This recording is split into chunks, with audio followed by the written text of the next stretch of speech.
Storms is the second chronological book in the Witcher series, and it details the adventures of Geralt of Rivia. In this specific story, Geralt loses his famed swords that allow him to slay monsters.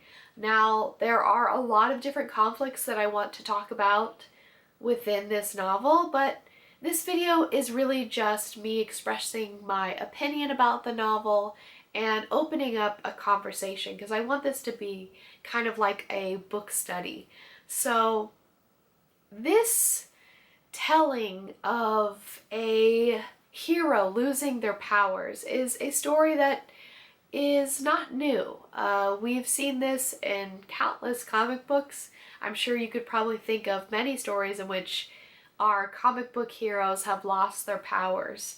And it's through those stories that we realize that what makes a hero is not just their ability to light things on fire with their mind, or fly, or climb on walls like a spider. It's their character that makes them a hero. And for example, Peter Parker, if he wasn't the delightful human being that he is, he would not have become Spider-Man. Maybe he would have just been a regular dude bro showing off his ability to climb on walls as like a party trick. If he didn't care about other people, he wouldn't have become Spider-Man. And on the same note, Geralt is a lot more than his swords. The swords are in some way just a symbol that represents what Witchers do. They have the two swords, and the silver sword is famed to be from meteorites, and Geralt says that some of the superstition surrounding his swords is nothing but superstition, but it allows people to recognize that he is a Witcher. It's more of like a symbol that he carries around that shows what he is capable of. And of course, his swords are useful and important, but it's his wit and his charm that truly help him get through some of the situations that he gets through in these books. For example, he befriends a werewolf in this book, or he uses the help of someone he already befriended that happened to be a werewolf in order to defeat the villain of this story. I don't want to get ahead of myself, but because he can see past the stigma that comes along with being cursed with some type of monstrous ability, as a Witcher himself and someone that's seen as a monster, he befriends monsters at times. He also befriends a vampire, and it's through this charm, this ability to befriend others, that he is able to defeat the insurmountable tasks that he has to defeat. Like, without the help of that werewolf, he probably would have been dead by the end of this book. So that's really important. He also has the ability to charm women, as we have seen previously. He has kind of a thing for witches now. Can't say I blame him. And he has a bit of a fling, since he is on hiatus with Yennefer, the love of his life. He's on hiatus with Yennefer and ends up having a spring fling, if you will, with a sorcerer named Coral. And not gonna lie, Coral is definitely my type. I mean, I'm definitely into the slightly bad girls like Yennefer and Coral. When you're into bad girls like me and Geralt are, we just can't help ourselves, right? We just can't. The main conflict of this story, although there are many, revolves around Geralt being hired by the sorcerers at Risberg.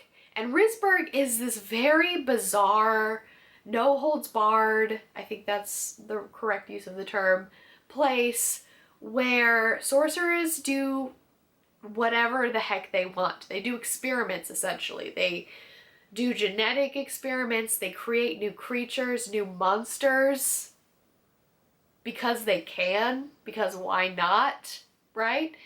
And as a result, like, Geralt ends up killing some of these monsters because they're killing people, and the sorcerers are offended that he's killing their creations, their babies.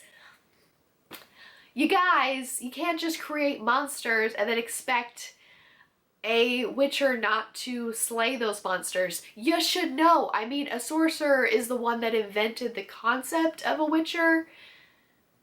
So you think you would hold yourself accountable for creating these horrid things that you're creating. But yeah, it's just like a Frankenstein scenario going on at Risberg. And these sorcerers actually hire Geralt to kill a demon.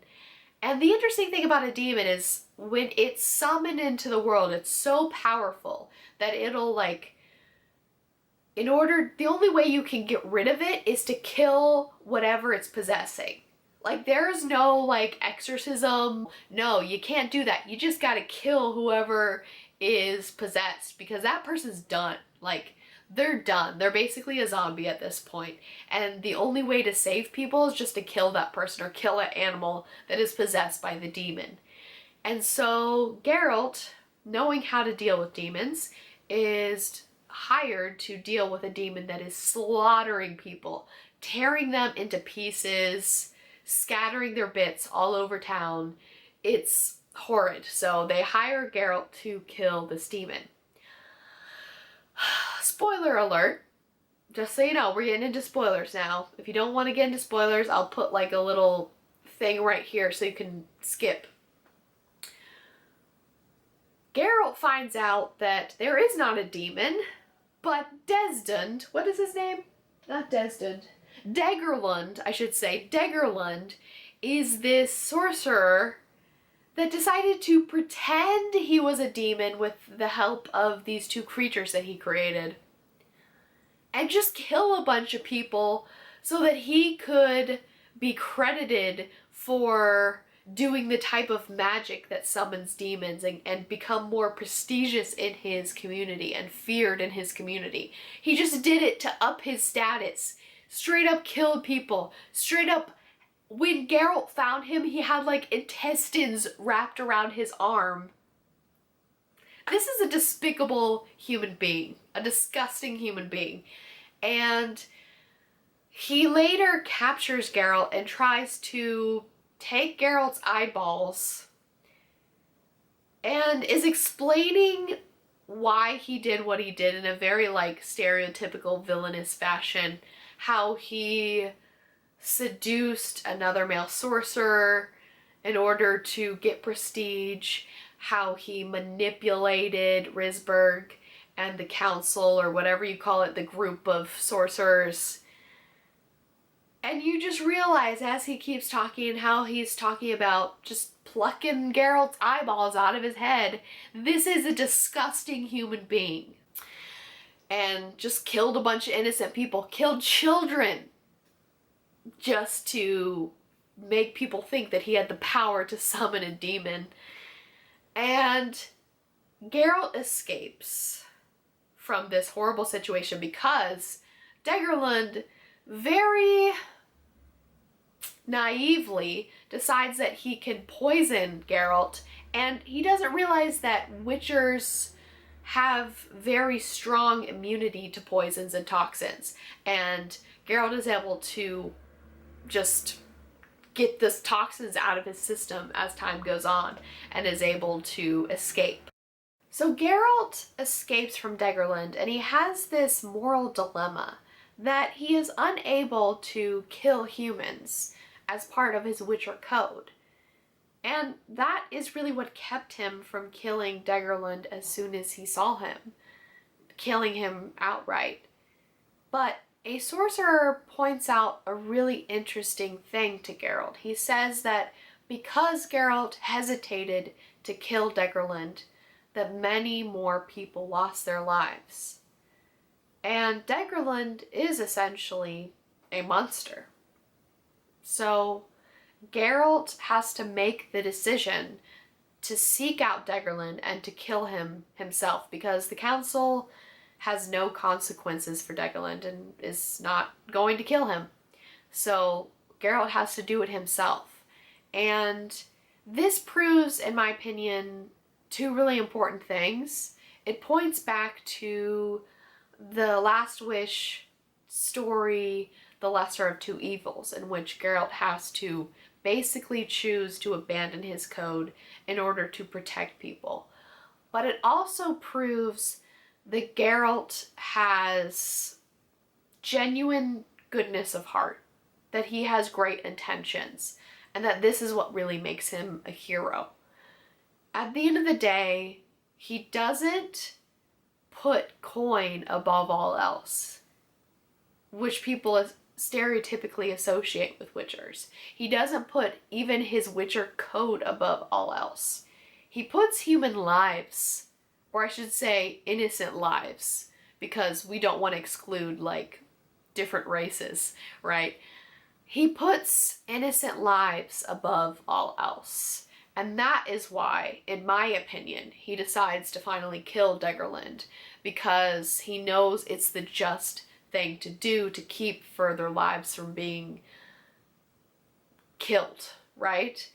And I think that part of it was revenge that was just and that Geralt deserved for everything that Daggerland did to Geralt. But also, I think the main reason he did it was just to keep more human lives from being lost. And it reminds me of that really interesting preview for The Witcher 3 in which Geralt protects a woman from being murdered, and when people ask him, when the men that he's murdering him ask him what he's doing, he says, slaying monsters. And I often think about that when I'm rereading the books, about what really is a monster, right?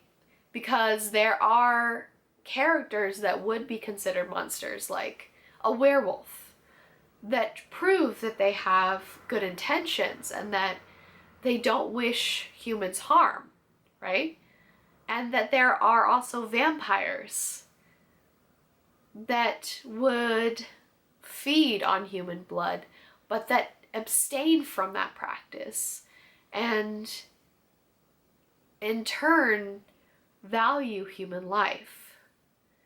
And yet there's also there's Geralt, people that think that he himself is a monster. But time and time again, he proves himself to us, the audience, the readers, that he is far from it. And that's kind of the sad thing about reading these books, is that we know, right? We know that Geralt is a good guy, that he really is a hero at the end of the day. But he never gets acknowledged as that throughout any of these books. I mean, there are these little times where he does get commemorated or congratulated for his efforts, and those are rare instances. And I don't want to spoil what's ahead, but there is tragedy ahead. So we will get to that when we get to those books. But in the meantime, I would like you guys to share with me what you think about this book. If you haven't picked it up, I encourage you to do that and then watch this video again.